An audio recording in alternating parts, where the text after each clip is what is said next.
Jagadguru doctor பிதாமக Patriji அவர்களுக்கும் திவ்யாத்ம சொருபர்களாகிய உங்கள் அனைவருக்கும் கூட எமது இதயம் கனிந்த வணக்கத்தினை தெரிவித்துக் கொள்கிறேன் மாஸ்டர்ஸ். இன்னைக்கு நாம தி அன்டோல்ட் ஸ்டோரி ஆஃப் சீதா, அதாவது சீதாயனம் என்ற புத்தகத்திலிருந்து பார்க்க இருக்கிறோம். பஞ்சவட்டி என்ற ஊர் பார்த்தீங்கன்னா மிகவும் இயற்கை எழில் மிகவும் ரொம்ப அற்புதமான ஊர்.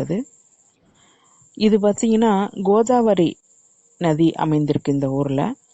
இந்த கோதாவரி நதி பார்த்தீங்கன்னா மிகவும் அழகாக அற்புதமாக பொங்கி புரண்டு ஓடிட்டு இருக்கும் அப்படின்றாங்க. இந்த நதி எங்க ஆரம்பிச்சது அப்படின்னு சொல்லி பார்த்தீங்கன்னா சித்திரக்கோட்டாங்கிற பகுதியில் ஸ்ரீராமனும் சீதா தேவியும் வந்து அந்த பகுதியில் இருக்கும்போது அவர்களுக்காக தாகம் தீர்ப்பதற்காக உருவான அந்த நதி தென்பகுதியை நோக்கி பாயிறேன் அப்படின்னு சொல்லி சொன்னாங்க இல்லையா, அந்த கோதாவரி தான் இங்க பார்த்தீங்கன்னா ரொம்ப அகலமா ரொம்ப அற்புதமா வந்து பொங்கி புரண்டு ஓடிட்டு இருக்குமா அந்த கோதாவரி. அந்த ஊர்ல பாத்தீங்கன்னா பஞ்சவட்டியில மரங்கள், செடி கொடிகள், நீர்நிலைகள் ரொம்ப அற்புதமா இருக்குமா, ரொம்ப இயற்கை சூழலோட இருக்குமா. அது மாதிரி பட்சிகள்லாம் நிறைய இருக்குமா. பௌத்திக அழகு வந்து கண்களுக்கு ரொம்ப இதமா இருக்குமா, அந்த அளவுக்கு அது இயற்கை எழில் மிகுந்து இருக்குமா. இந்த சீதா தேவியும் ஸ்ரீராமனும் கூட அந்த பஞ்சவட்டிக்கு வந்திருக்காங்க. இந்த இயற்கை அழகை ரசிக்கிறாங்க. அவங்க ரசித்துக்கிட்டு இருக்கும்போதே அவர்களுக்கு ஒரு எண்ணம் தனக்கு தானே ஏற்படுதான், ஏதோ ஒரு விஷயம் இந்த இடத்துல ஒரு நெருடலா இருக்கே, இந்த இவ்வளவு இயற்கை அழகு கொஞ்சி இருக்கும் இந்த இடத்துல ஏதோ ஒண்ணு குறைய தெரியுது, என்னன்னு தெரியல அப்படின்னு பேசிக்கிறாங்க. அப்ப பாத்தீங்கன்னா அந்த சமயத்துல அங்க ரிஷிகள் முனிவர்கள் எல்லாரும் இவங்க சீதா மாதாவையும் ஸ்ரீராமனையும் பார்க்கறதுக்காக வந்திருக்காங்க. அதாவது நாட்டின் அரசனாகிய இந்த ஸ்ரீராமனும் சீதா தேவியும் இளவரசராகிய இவங்க வந்திருக்காங்க, அவங்கள பார்க்கணும் அப்படிங்கறதுக்காக வர்றாங்க.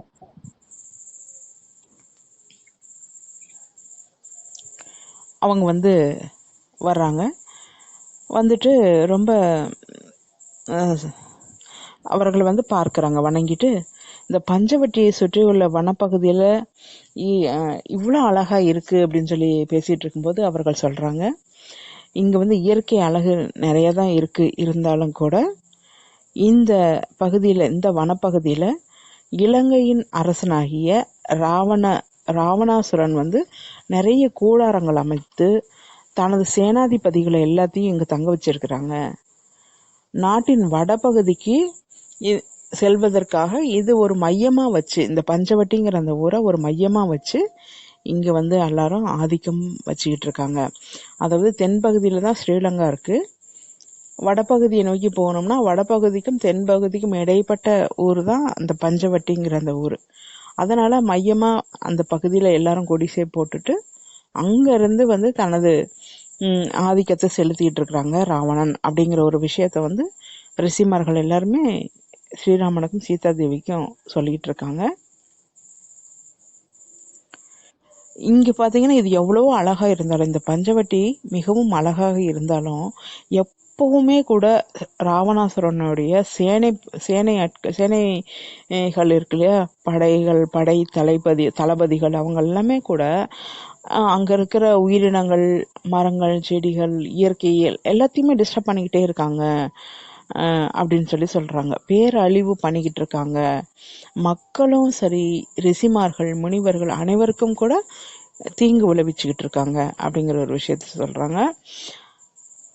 இந்த தன்னுடைய சேனை படைகளை வந்து அங்க வச்சிருக்கிறதுக்கு காரணம் என்னன்னா, நாட்டின் தென்பகுதியாக இலங்கைக்கும் வடபகுதிக்கும் மையமாக இருப்பதனால அதற்கு தகுந்த தனது அமைப்புகளை அங்க ஏற்படுத்தியிருக்கிறாரு.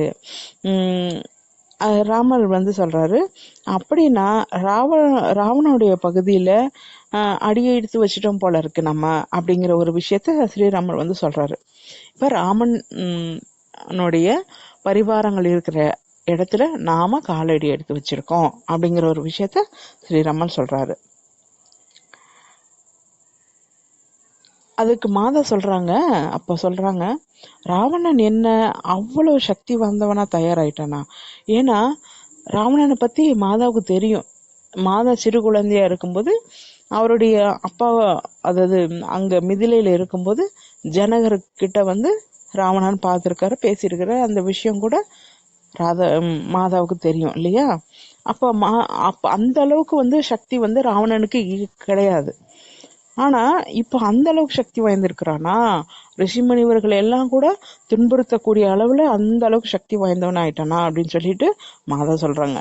நீங்கள் அனைவரும் ரிஷிகள், முனிவர்கள், அப்படித்தானே இருக்கீங்க. நீங்க எல்லாருமே ரிஷிமார்கள் தானே. உங்களுக்கு சக்திகள் அதிகமா இருக்கும் இல்லையா? அப்போ உங்களுடைய சக்தியெல்லாம் என்ன ஆயிடுச்சு அப்படின்னு சொல்லிட்டு மாதா கேட்குறாங்க. ஏன் இப்படி பயப்படுறீங்க? உங்களுடைய சக்தி என்னாச்சு? உங்களுடைய மந்திர சக்தி என்னாச்சு? உங்களுடைய தபோ சக்தி என்னாச்சு அப்படின்னு சொல்லி கேட்குறாங்க. அதற்கு ஒரு யோகி சொல்றாரு, ராவணாசுரன் பற்றி விவரமா நான் சொல்றேன் அப்படின்ட்டு சொல்றாரு. என்னன்னா, நாங்க ஏதாவது மந்திர உச்சாடனம் செய்தோம்னா அதை உடனடியா ராவணாசுரனால தெரிந்து கொள்ள முடியும். அவனோட சக்தி அந்த அளவுக்கு இருக்கு. நாங்க ஏதாவது புதுசா ஏதாவது பண்ணணும்னு பண்ணோம்னா அதை உடனே அவன் தெரிஞ்சுக்கிறான். அதை அவனுடைய சேனாதிபதிகளுக்கு எல்லாம் சொல்லிடுறான். அதன் மூலம் எங்களால அதை தொடர்ந்து பண்ண முடியறதில்ல அப்படின்னு சொல்லி சொல்றாங்க.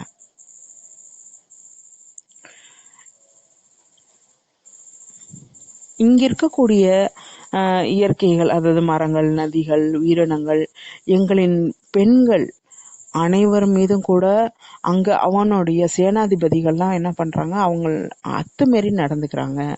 எங்களிடம் உள்ள எந்த மந்திரமானாலும் சரி, எந்த ஒரு சக்தியானாலும் சரி, அது அவர்கள் பயன்படுத்திக்கிறாங்க. எங்களை பயன்படுத்த முடியல, நாங்க எங்க சக்தியை பயன்படுத்த முடியல அப்படின்னு சொல்லி சொல்றாங்க. ராவணாசுரனுக்கு பாத்தீங்கன்னா தேவதைகளிடம் இருந்து கூட சக்தி சம்பாதிக்கும் சக்தி உள்ளது அப்படிங்கிற ஒரு விஷயத்த சொல்லியிருக்கிறாங்க. ராவணாசுரனுக்கு அவ்வளவு சக்தி இருக்கு. அது மேலுலக சக்திகள், அந்த தேவதைகளின் சக்திகள் கூட ஈஸியா அவனால பெற முடியும் அப்படிங்கிறாங்க. ஒரு முறை பாத்தீங்கன்னா ராவணாசுரன் அந்த சூரியன் சந்திரனை கூட அழித்து விடலாம் அப்படிங்கிற ஒரு ஆலோசனை வந்துச்சாமா அந்த ராவணாசுரனுக்கு. அவ்வளவு சக்தி வாய்ந்த ராவணாசுரன் அவன் முன்னாடி நிக்கிறதுக்கு, செல்வதற்கோ அவன் முன்னாடி நிற்பதற்கோ எங்களுக்கு மிகவும் பயமாக இருக்கு. எனது சக்தி சாமர்த்தியத்துக்கு முன்னாடி நீங்க ஒன்றும் கிடையாது அப்படின்னு சொல்லிட்டு எங்களுக்கு முன்னாடி அவன் பலமா பேசுறான். எங்களுக்கு பயமா இருக்கு, எங்களை பயப்படுத்துறாங்க அப்படின்னு சொல்லி சொல்றாங்க. நாங்க மட்டும் இல்ல, இந்த சௌரவ மண்டலம் முழுவதும் கூட பயப்படுறாங்க அப்படின்னு சொல்லி சொல்றாங்க. எங்கள் நம்பிக்கை அவன் எங்கள் யாரையும் கூட எளிதாக அழித்துவிடும் சக்தியுடன் இருக்கிறான். அதனால் அப்படின்னு சொல்லிட்டு சொல்றாங்க. எங்களுடைய நம்பிக்கையா இருக்கட்டும், எங்களுடைய சக்திகளா இருக்கட்டும், எங்களை யாரையும் கூட ஈஸியா அவனால அழித்து விட முடியும், அந்த அளவுக்கு சக்தி வாய்ந்தவனா தயாராயிட்டான் அப்படின்னு சொல்லி சொல்றாங்க. மாதா ஸ்ரீராமன் பக்கம் திரும்பி சொல்றாங்க, நாம இங்கு வந்துட்டோம் இல்லையா, எங்க ராவணாசுரனுடைய பகுதிக்கு. அதனாலதான் நாம இங்க வந்திருக்கோம்னா அதற்கு ஒரு காரணம் இருக்கு அப்படிங்கிற ஒரு விஷயத்த சொல்றாங்க. நாம இங்க வந்திருக்கிறோம்னா ஒரு காரணம் இருக்கு. இந்த விஷயத்த ஏற்கனவே சோமா கிட்ட இந்த மாதா சொல்லியிருக்காங்க. அதாவது என்னன்னா, கையினாலேயோ மந்திரா அவங்கனாலேயோ நாங்க வனவாசம் போகல, அதற்கு காரணம் அவங்க கிடையாது, இதற்கு வேற ஏதோ காரணம் இருக்கு, அதனால அவங்கள திட்டாதீங்க அப்படின்னு சொல்லிட்டு சோமா கிட்ட சொல்றாங்க. ஏன்னா இவங்க வனவாசம் போகணும் அப்படின்னு சொல்லும் போது அவங்க ரொம்ப திட்டுறாங்க, மந்திரா இப்படி பண்ணிட்டாங்க, இப்படி பேசிட்டாங்க அப்படின்னு. அதற்கு மாதா சொல்றாங்க, அதற்கு அவங்க காரணம் இல்ல, இதுக்கு வேற ஒரு காரணம் இருக்கு அப்படின்னு சொல்லி சொல்றாங்க. இந்த விஷயத்த மாதா, ஸ்ரீராமன், லக்ஷ்மணன் இவங்க 3 பேரும் பேசிக்கிட்டு இருக்க இந்த விஷயத்த அந்த சோமா எங்க இருந்து பார்த்துட்டு இருக்காங்க, அரண்மனையில இருக்கக்கூடிய இதய ஜுவாலையிலிருந்து பார்த்துக்கிட்டு இருக்காங்க இந்த விஷயத்த. இதெல்லாம் பேசிட்டு இருக்க விஷயத்த சோமா பார்த்துக்கிட்டு இருக்காங்க. அதே போல தற்பொழுது என்ன சொல்றாங்க, அப்ப சொன்னது போல என்கிட்ட அப்ப சொன்னாங்களே, அது போல இங்க ஸ்ரீராமன்ட்டையும் லக்ஷ்மணன்ட்டையும் கூட சொல்லிட்டு இருக்காங்க. நாம இன்னைக்கு வரமாசம் வந்திருக்கிறோம்னா இதுதான் காரணம் அப்படின்னு சொல்லி சொல்றாங்க அப்படின்னு சோமா சொல்றாங்க.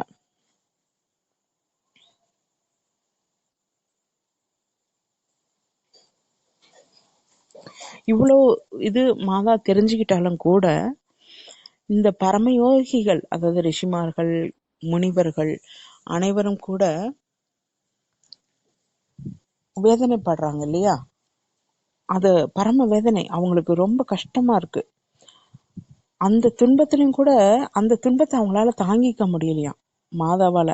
ஏன்னா அவங்க சின்ன சின்ன விஷயங்கள், சின்ன சின்ன உயிரினங்கள் கஷ்டப்பட்டா கூட அவங்களால தாங்கிக்க முடியாத மனம் அவங்களது. அப்படி இருக்கும்போது யோகிகள், ரிஷிமார்கள், முனிவர்கள்லாம் எவ்வளவு சக்தி வாய்ந்தவர்கள். அவர்களாலேயே முடியல, அவங்க துன்பப்படுறாங்க அப்படிங்கும்போது மாதாவால அதை கிரகிச்சுக்கவே முடியல. ரொம்ப கஷ்டமா இருந்தது அவங்களுக்கு. மாதா லக்ஷ்மணனிடமும் ஸ்ரீராமனிடமும் சொல்றாங்களாம், ராவணாசுரனை சும்மா விடக்கூடாது. இப்படியே போனால் இந்த இயற்கையில ஒன்றுமே மிஞ்சாது போல இருக்கு. எத்தனையோ உயர்ந்த புண்ணியாத்மாக்கள் நிறைந்த இந்த தியாகம் செஞ்சு இந்த இயற்கை இருக்கு. அப்படி இருக்கும்போது அனைத்தும் கூட இந்த ராவணன் ஆக்கிரமிப்பு பண்ணியிருக்கிறான். அனைத்தும் கூட ராவணனின் ஆக்கிரமிப்போட எல்லாமே அழிந்துகிட்டு வந்துட்டு இருக்கு அப்படின்னு சொல்லிட்டு ரொம்ப உருக்கமா சொல்றாங்க. அவன் சும்மாவே விடக்கூடாது, அவனுடைய அட்டூழியங்கள் எல்லாத்தையுமே அதற்கெல்லாம் ஒரு முற்றுப்புள்ளி வைக்கணும் அப்படின்னு சொல்லிட்டு மாதா அவங்கள்ட்ட சொல்றாங்க. அதே மாதிரி லக்ஷ்மணன் சொல்றாரு, அண்ணி சொல்றது போல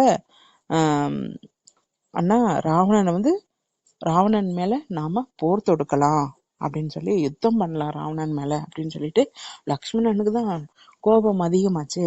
உடனே கோபம் கொண்டு எழறான், உடனே போருக்கு போகணும் அப்படின்னுட்டு. அதற்கு ஸ்ரீராமன் சொல்றாரு, நில லக்ஷ்மணா, நாம சில காலம் காத்திருக்கணும். ஏன், என்ன காரணத்திற்காக அப்படின்னா, ராவணன் மீது போர் தொடுப்பது அவ்வளவு எளிதல்ல, மறந்துடாத. ராவணாசுரன் மிகப்பெரிய ஞானி. அவன் அது மட்டும் இல்ல,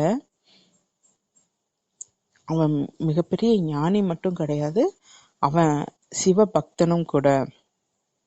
இந்த விஷயத்த அனுசுயாவும் அவங்க தாயும் கூட ஒரு டைம் பேசிக்குவாங்க. ராவணாசுரன் பெரிய தவமெல்லாம் பண்ணி மிகப்பெரிய ஞானி இல்லையா? அப்படி இருக்கும்போது எப்படி இந்த மாதிரி துன்பமெல்லாம் கொடுக்க முடிஞ்சது அப்படிங்கிற மாதிரி அவங்க பேசிப்பாங்க. அந்த விஷயத்த இந்த இடத்துல சொல்றாங்க. ராவணாசுரன் மிகப்பெரிய ஞானி தான், ஆனாலும் சிவபக்தன் தான், ஆனாலும் கூட அவனுக்கு விவேகம் அப்படிங்கிறது இல்லை. விவேகம் இல்லாததுனால என்னாச்சுன்னா, விவேகம் இல்லா ஞானம் அழிவைத்தான் உண்டு பண்ணும். ஞானத்தினை உலக நன்மைக்காக பயன்படுத்தணும். அது இல்லாம சுயநலத்திற்காகவும் மற்றவர்களின் அழிவிற்காகவும் தனது ஞானத்தை பயன்படுத்தினால் அழிவு தனக்கு தான் ஏற்படும் அப்படிங்கிற ஒரு விஷயத்த சொல்றாரு ஸ்ரீராமன்.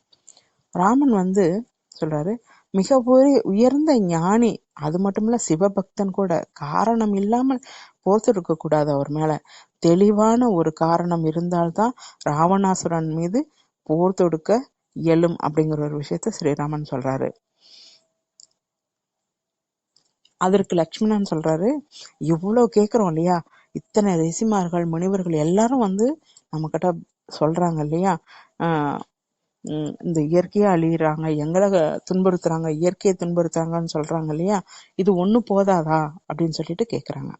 அதற்கு ஸ்ரீராமன் சொல்றாரு, சீதா, லக்ஷ்மணா, ராவணன் மிகவும் தெளிவாக தனது சேனைகளை எங்க வச்சிருக்கிறாரு, தனது சேனைகள் மூலமாக அனைத்து செயல்களும் செய்து கொண்டிருக்கான். ஆனா அவன் நேரா அவங்க வரல, தனது சேனைப்படைகள் மூலமா தான் இந்த அழிவெல்லாம் பண்ணிக்கிட்டு இருக்கான். எங்கெங்க ஆசிரமங்கள் இருக்கு, எங்க ரிஷிமார்கள் இருக்கிறாங்க, எங்க முனிவர்கள் இருக்காங்க, அவர்கள் எல்லாரையும் துன்புறுத்துறது எல்லாம் யார் மூலியமா அப்படின்னா அவனுடைய சேனைப்படைகள் மூலமா, சேனாதிபதிகள் மூலமா தான் அவன் பண்ணிக்கிட்டு இருக்கான். அவன் டைரக்டா பண்ணல, அதற்கு ஒரு சாட்சி கூட இல்ல. இதெல்லாம் ராவணன் தான் செய்யறான் அப்படின்னு சொல்லிட்டு சொல்றதுக்கு சாட்சி இல்ல. நம்ம கண் முன்னால காரணம் இல்லாம ராவணாசுரன் மீது போரிட முடியாது. காலம் வரும் வரை நாம காத்திருக்கணும் அப்படின்னு சொல்லி சொல்றாங்க. மாதா சொல்றாங்க, ராவணாசுரனின் செயலால் கூடிய விரைவில் போர் தொடுக்க வேண்டியிருக்கும். அப்பொழுது நடைபெறும் யுத்தத்தினால இந்த இயற்கையிலே பேரிழப்பு கூட ஏற்பட்டுவிடும். ஆகையினால அதை கருத்தில் கொண்டு நாம் செயல்பட வேண்டும் அப்படின்னு சொல்லிட்டு மாதா லக்ஷ்மணனிடமும் ராமனிடம் சொல்றாங்க. ஒரு யுத்தம் அப்படின்னு சொன்னா 2 தரப்பிலும் கூட பாதிப்பு ஏற்படும். அது மட்டும் கிடையாது, அது எங்க நடக்குதோ அங்க இருக்கக்கூடிய இயற்கை சூழல் கூட பாதிப்படையும். அதனால அதெல்லாம் கவனிச்சுதான் நம்ம செய்யணும் அப்படிங்கிற ஒரு விஷயத்த மாதா சொல்றாங்க. ஏன்னா மாதாவுக்கு நேச்சர், இயற்கை அப்படின்னாவே ரொம்ப பிடித்த ஒரு விஷயம். பூமண்டலமா இருக்கட்டும், பூமியில இருக்கக்கூடிய செடி கொடிகளா இருக்கட்டும், விலங்குகளா இருக்கட்டும், அனைத்து உயிர்கள் மேலேயும் அவங்களுக்கு அன்பு அதிகம். அதையும் குறிப்பிடுறாங்க. அதற்கு லக்ஷ்மணன் சொல்றாரு, நாம காரணத்திற்காக எதற்காக காத்துக்கிட்டு இருக்கணும்? நாம இலங்கையில போய் அவனை ஏதாவது சீண்டனோம்னா அவன் தானா இலங்கையில இருந்து வெளியில வருவான் இல்லையா, அப்ப யுத்தம் பண்ணலாம் அப்படிங்கிற ஒரு விஷயத்த லக்ஷ்மணன் சொல்றாங்க. அதற்கு லக்ஷ்மணா பொறுமையா இரு.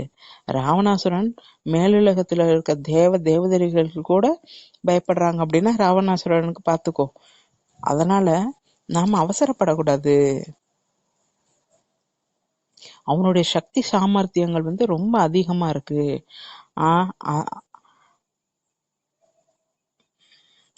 அவ்வளோ இருந்தும் கூட, அவ்வளோ சக்தி சாமர்த்தியம் இருந்தும் கூட அவன் ஒரு விஷயத்த மறந்துட்டான். என்னன்னா, தான் செய்த விஷயத்த மறுபடியும் திரும்ப நம்ம பெற்றுத்தான் ஆக வேண்டும். அதாவது தான் செய்வதனை கூட தான் என்ன செய்யறாங்களோ அது திரும்பி நம்ம பெற்றுத்தான் ஆகணும். அப்படின்னு என்ன அர்த்தம்? கர்ம சித்தாந்தம். நம்ம என்ன செய்யறோமோ அது நமக்கு திரும்பி கிடைக்கும் அப்படிங்கிறான் இல்லையா, அந்த கர்ம சித்தாந்தத்தை அவன் மறந்துட்டான் அப்படிங்கிற ஒரு விஷயத்த சொல்றாங்க. அவன் செய்கின்ற ஒவ்வொன்றையும் கூட பரிணாமம் பார்க்கத்தான் போகிறான். அது அவனின் சர்வ நாசனத்திற்கு தானே அது வழிவகுக்கும். நாம எந்த ஒரு முயற்சியும் பண்ண வேணாம். அவன் செய்யற அழிவு அவனையே சேரும். அவனே அவனுடைய அழிவுக்கு காரணமாயிருவான். அதனால நீ ஒன்னும் யோசிக்காத, நீ ஒன்னும் சிந்திக்காத அப்படின்னு சொல்றாங்க. அன்னைக்கு மறுநாள் பாத்தீங்கன்னா பஞ்சவட்டி அருகே ஒரு ஆசிரமம் இருக்கு அப்படின்னு சொல்லி அந்த விஷயம் உங்களுக்கு தெரிய வருது. உடனே அந்த ஆசிரமத்தை அவர்கள் மூவரும், அதாவது ஸ்ரீராமன், சீதாதேவி, லக்ஷ்மணன் 3 பேரும் கூட அந்த பக்கத்துல இருக்கக்கூடிய ஆசிரமத்துக்கு போறாங்க. அந்த ஆசிரமத்துல மிகப்பெரிய யோகி யார் அப்படின்னா அகத்திய முனி. அகத்திய மகாமுனியுடைய ஆசிரமம் அந்த பஞ்சவட்டிக்கு அருகில் இருக்கக்கூடிய ஒரு ஆசிரமம். அந்த அகத்திய மகாமுனியோட தர்ம பத்தினி யாருன்னா மகாயோகி லோபாமுத்ரா. அவங்க மிகப்பெரிய தபஸ்வி, அவங்க மிகப்பெரிய மகா யோகினி. இவங்க 2 பேரும் வாழ்ந்துட்டு இருக்காங்க. அகத்திய முனியும் அவருடைய தர்ம பத்தினி லோபாமுத்ராவும் வாழ்ந்து வந்துட்டு இருக்காங்க. அவர்களை பார்க்கறதுக்காக 3 பேரும் போறாங்க. அவர்களை பார்த்தோன்னே அவர் ரொம்ப சந்தோஷப்படுறாங்க. ஏன்னா இதற்கு முன்னாடி அத்ரி மகா முனியையும் அனுசியா மாதாவையும் பார்த்தாங்க இல்லையா, அவர்களை பார்த்து சந்தித்து அவர்களுடைய சக்தி சாமர்த்தியங்கள் தெரிஞ்சுக்கிட்டு அனுசியா தேவியோட சக்தி முழுவதும் கூட இவங்களுக்கு தாரவாத்து கொடுத்துருக்காங்க சீதா மாதாவுக்கு. உங்களுக்கு எந்த நேரத்துல எந்த மாதிரியான உதவி வேணும்னாலும் உங்களுக்கு அது கிடைக்கும் அப்படிங்கிற வரம் கூட பெற்று வந்திருக்கிறாங்க இல்லையா. அதே மாதிரி இந்த இடத்துல அகசியமுனி, இந்த லோபாமுத்ரா இவங்க பத்தி சொல்றாங்க. இந்த அகசியமுனியை பத்தி எல்லாருக்கும் தெரியலாம், ஆனா லோபாமுத்ராவை பத்தி அதிகமா யாருக்கும் தெரியாது இல்லையா.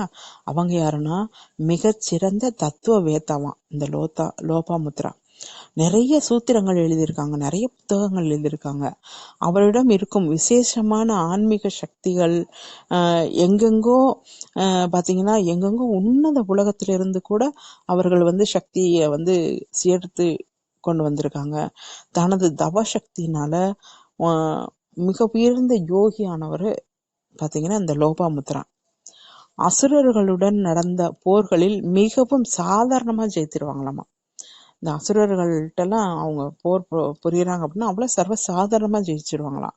யாருடன் யுத்தம் செய்தாரோ அவர்கள் அவர்கள் கண்ணுக்கு தெரியாத அளவுக்கு போயிருவாங்களாம். அந்த அளவுக்கு அவர்களை அழித்து விடக்கூடிய திறன் படைத்தவர்.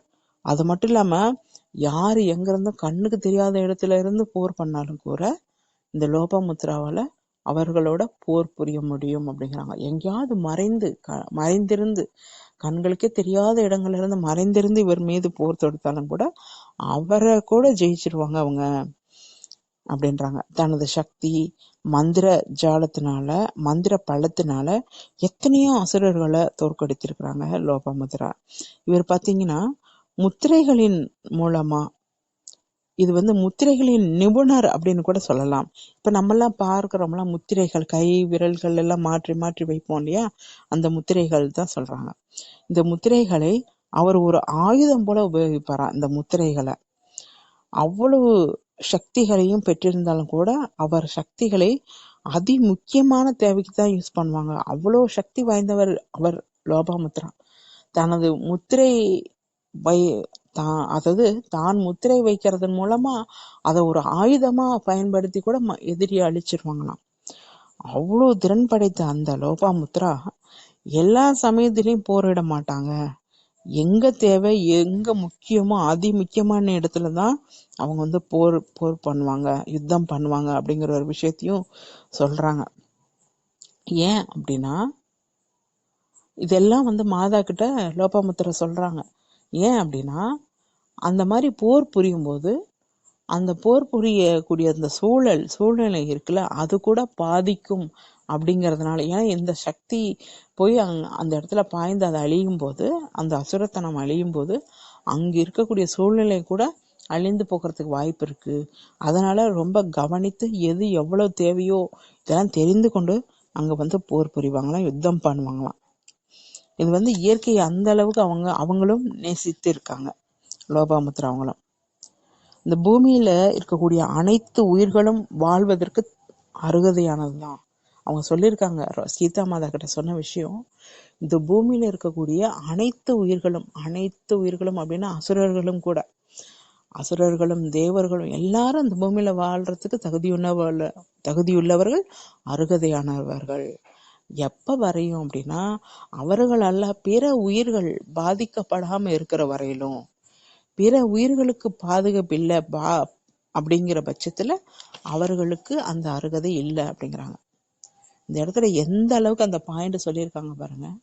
மற்ற உயிர்கள் பாதிக்கிற அளவுக்கு யாரு இருந்தாலும் நடந்து கொண்டாலும் அவர்களுக்கு இந்த பூமியில் வாழும் தகுதி அருகதை இல்லை. அது வரலும் எல்லாருமே வாழலாம், எல்லாத்துக்கும் தகுதி இருக்கு. ஆனா மற்ற உயிரை துன்புறுத்தும் அளவிற்கு யாரெல்லாம் செயல்படுறாங்களோ அவர்கள் வாழ்வதற்கு தகுதி இல்லாதவர்கள் அப்படிங்கிற ஒரு விஷயத்த லோபாமுத்ரா மிக அற்புதமா இந்த இடத்துல பதிவிட்டு இருக்காங்க மாஸ்டர்ஸ். யாருமே இந்த பூமிக்கு நஷ்டம் ஏற்படும் விதத்துல செயல்படக்கூடாது அப்படிங்கிற ஒரு விஷயத்த சொல்லியிருக்காங்க. அவர்கள்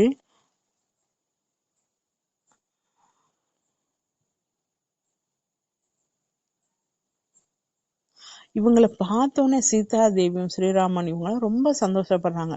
ஏன்னா சீதா தேவிக்கு அந்த உயிர்கள் மேல் இருக்கக்கூடிய பற்று இருக்கு இல்லையா, அந்த உயிர்கள் மேல் இருக்கக்கூடிய அந்த கருணை, அந்த கருணையை இவங்கெல்லாம் பார்க்கும்போது அவ்வளவு சந்தோஷப்படுறாங்க, ஆனந்தப்படுறாங்க.